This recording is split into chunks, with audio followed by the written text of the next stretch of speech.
What's going on, combat sports fans? We got a prediction and preview for our badass welterweight fight here coming up in a matter of seconds. I'm Crazy Joe, that's Creepy Zeke, and that's Big Doug Jimmy here at Joe's Commentary and Predictions. We got UFC Fight Night 103, Court McGee versus Ben Saunders at UFC Phoenix, and it's going to be an awesome welterweight fight. We got the Crusher versus Killer B, and without further ado, let's get to the prediction and then to some preview information. I am going with Killer B Ben Saunders by submission in the third round over the Crusher Court McGee. Big Doug Jimmy here. He thinks we're going to see TKO knockout victory for Ben Saunders over Court McGee. But Creepy Zeke, he thinks we're going to see a submission victory or decision win for Court McGee over Ben Saunders. He's leaning more toward a submission for Court McGee over Ben Saunders. It's going to be a very fun fight, and I'm looking forward to it. Welterweight fights and heavyweight fights are two of my favorite divisions, besides the lightweight division. It's a fun one, but I really enjoy those two divisions a lot. They're normal. It's a rare oddity when those two divisions don't give us what we want. So make sure to let us know in the comment section down below, do you agree with me, Crazy Joe, with a submission victory for Ben Saunders, or do you think Big Doug Jimmy's right with a knockout TKO victory for Ben Saunders over Court McGee, or do you think that Creepy Zeke is right with a submission victory for Court McGee over Ben Saunders? Now let's get to some information. Both guys are coming to fight out of the U.S. here in America, and Court McGee, the Crusher, is 19-5 in his pro career. Killer B Ben Saunders is 19-7, losses with 2 draws, from what I understand here, and this is going to be fun. These two guys are badass fighters, as McGee's coming out of Utah and Ben is coming out of Orlando, Florida at American Top Team, it says here, so with the Court McGee, he's got 3 wins by KO TKO, 7 wins by submission. If he wins, it'll be his if he wins by submission, like Creepy Zeke thinks, it'll be his 8th submission victory in my understanding, and he's got 8 wins by decision. He's lost once by KO TKO. He's never been submitted in his pro career. He's lost 4 times by decision. If my prediction comes true, it'll be Court McGee's first submission loss ever in his pro MMA career. Will history be made or not by Ben Saunders?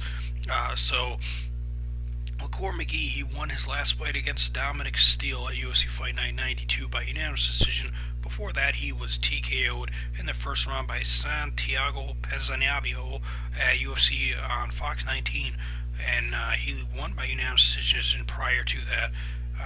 He's fought quite a few times. Costa Philippou beat him by unanimous decision. Ryan LaFleur beat him by unanimous decision. He has got an arm triangle choke victory, rear naked chokehold victory for his submissions, a guillotine, another arm triangle choke, and then some random submission.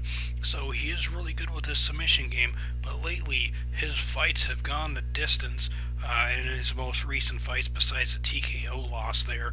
So will he end up coming up with another finish, or will it be another decision as the norm for him in his most recent several fights? For Ben Saunders, he has got 9 wins by KO TKO, so Big Doug Jimmy wants to see him go to double digits with that, with a TKO knockout victory would bring him up to 10 if Big Doug Jimmy's right. I'm going with a submission, which would bring him up to 8 if he wins by submission, and he's got 7 wins by submission right now, 4 wins by decision. He's lost 4 times by KO TKO, and which I'm kind of surprised that Creepy Zeke didn't go for a KO TKO, but he wants to see history made as well by Court McGee over Ben Saunders. If Ben Saunders gets submitted and tapped out or passes out, it'll be his first submission loss ever in his pro career in his 29 fights. This will be his 30th as a pro, and he's got 3 losses by decision, 2 draws. He's on a 1-fight win streak as well as Court McGee is. So one of these guys is going to go to 2-0 and 1-1-0. 1-1, I mean. He beat Jacob Valkoman at Fight Night at the Island by an armbar in the first round. It looks like they headlined that. He lost to Patrick Cote, UFC Fight Night 81 by TKO in the second round, which I was like, oh my god, because I'm a big Ben Saunders fan, and Cote is a nasty ass dude though. He beat Kenny Robertson by split decision. Joe Riggs by TKO neck injury in the first round. He got a Palada over Chris Heatherly in the first round in UFC Fight Night 49, which was insane. He lost to Douglas Lima in Bellator by KO.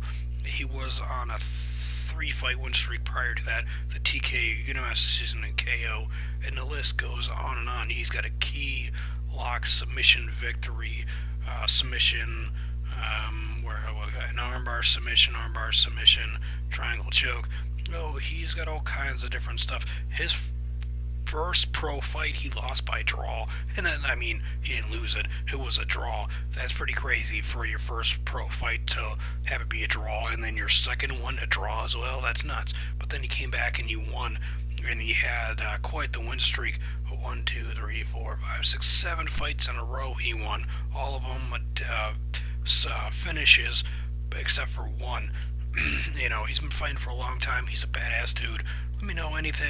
Let me know your comments about anything and everything I said down below. If you enjoy the video, hit the like button. Hit the like button down below. Punch the subscribe button into submission. Beat the video up above if it looks interesting. Thanks for watching.